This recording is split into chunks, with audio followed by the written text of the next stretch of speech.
It was one of those nights when the sky couldn't hold back its tears anymore. Rain poured down mercilessly, drenching the streets, washing away dust, dreams, and worries. But under the flickering streetlight of a small corner garage, a young man named Ian kept working, his hands covered in grease, his shirt soaked, and his eyes filled with quiet determination. He was just 21, the son of an old mechanic who had fallen sick months ago. Since then, Ian had taken charge of the garage. Life hadn't given him much: a leaking roof, broken tools, and the endless responsibility of feeding his younger sister and bedridden father, but it had given him something far more precious: a heart that never gave up.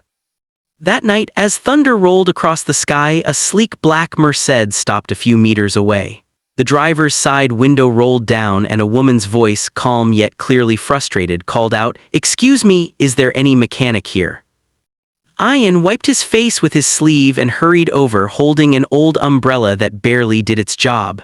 The woman inside looked elegant, her white blouse now slightly stained from the rain. Her car had stopped dead, smoke curling from under the hood. "I think my engine's overheated," she said, frowning. "Can you fix it?" Her tone was polite but distant, the way someone from another world might speak to a stranger they didn't expect much from. "Yes, ma'am," Ian replied, his voice steady. "Just give me a few minutes." She hesitated. "In this rain?" He smiled faintly. "Ma'am, rain or shine, engines don't wait." Something about his calm confidence caught her off guard. As he bent over the car, water streaming down his arms, she noticed the way he worked, careful, focused, with respect for every bolt and wire. He wasn't just fixing a machine, he was treating it like life itself depended on it. She stepped out, her umbrella trembling slightly in the wind. "You don't even have proper tools," she murmured. Ian shrugged. "My father says when your tools are few, your heart must work harder." The woman smiled faintly. "Your father sounds wise." "He is," Ian said softly, tightening the last screw. "Even when he's too sick to speak now, his lessons speak louder than ever." The engine roared back to life. The woman clapped her hands slightly, surprised. "You did it."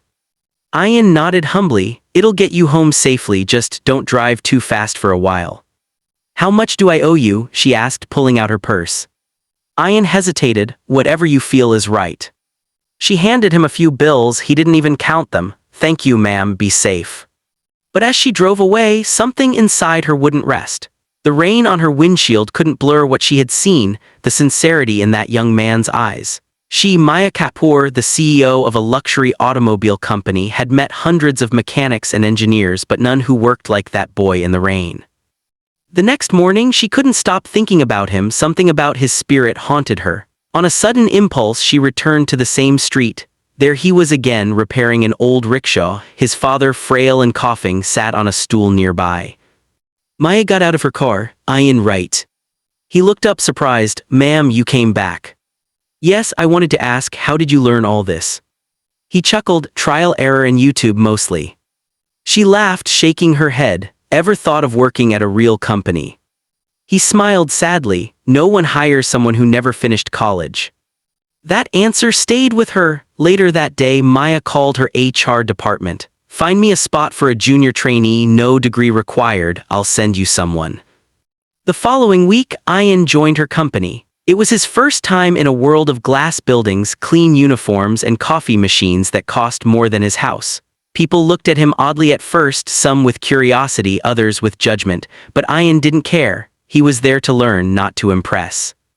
Within a month, he'd fixed 3 problems that the company's senior engineers couldn't figure out. He wasn't just talented, he understood machines in a way few could. Word spread fast, and Maya watched it all quietly, feeling a strange pride she couldn't explain. One evening, as the factory lights dimmed, Maya found Ian still working, covered in oil stains. "Ian," she said softly, "you should go home, it's late." He looked up, smiling. "This car has a heart, ma'am. I promised myself I'd make it beat again." Maya felt something tighten in her chest. "You remind me of who I used to be before the world got to me," she whispered. He looked at her gently. "Maybe the world didn't take that from you, ma'am. Maybe you just forgot where you kept it." Those words struck deep. Over the next few months, Ian's brilliance began transforming the company. He created cost-saving solutions, helped design new engine models, and built a strong bond with the workers. Maya found herself looking forward to their late-night discussions about life, dreams, and their shared love for things that could be fixed. But life wasn't done testing them.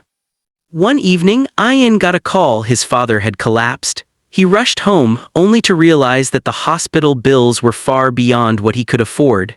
He sat on the floor, his face buried in his hands. The same rain from that night began again outside. Hours later, someone knocked on his door. It was Maya, standing with an umbrella and a file in her hands. "Ian," she said softly, "I heard what happened." He looked away. "I'll figure it out, ma'am, I always do." She shook her head. "You don't have to this time. I've arranged for your father's treatment. He'll be fine." Tears welled up in his eyes. "Ma'am, I can't take charity." "It's not charity," she replied gently. "It's what family does."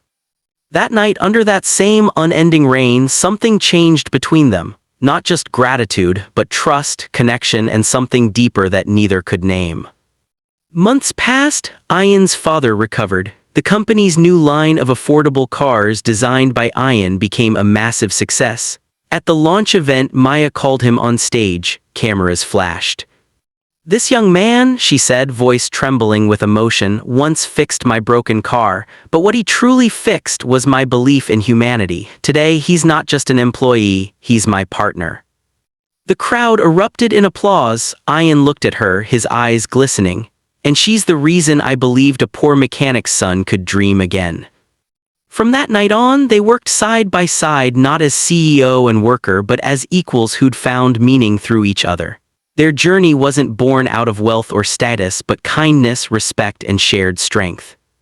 And years later, when they stood together under another rainy sky, Ian smiled and said, "Funny how the rain that brought you trouble brought me a lifetime of blessings." Maya laughed softly, holding his hand. "Maybe some storms aren't meant to destroy us, maybe they just wash away everything fake so only the truth remains." So, if you've ever felt small, unseen, or hopeless, remember Ian's story. Life may test you, but sometimes your moment of kindness, your persistence in the storm, might be the very thing that changes your destiny.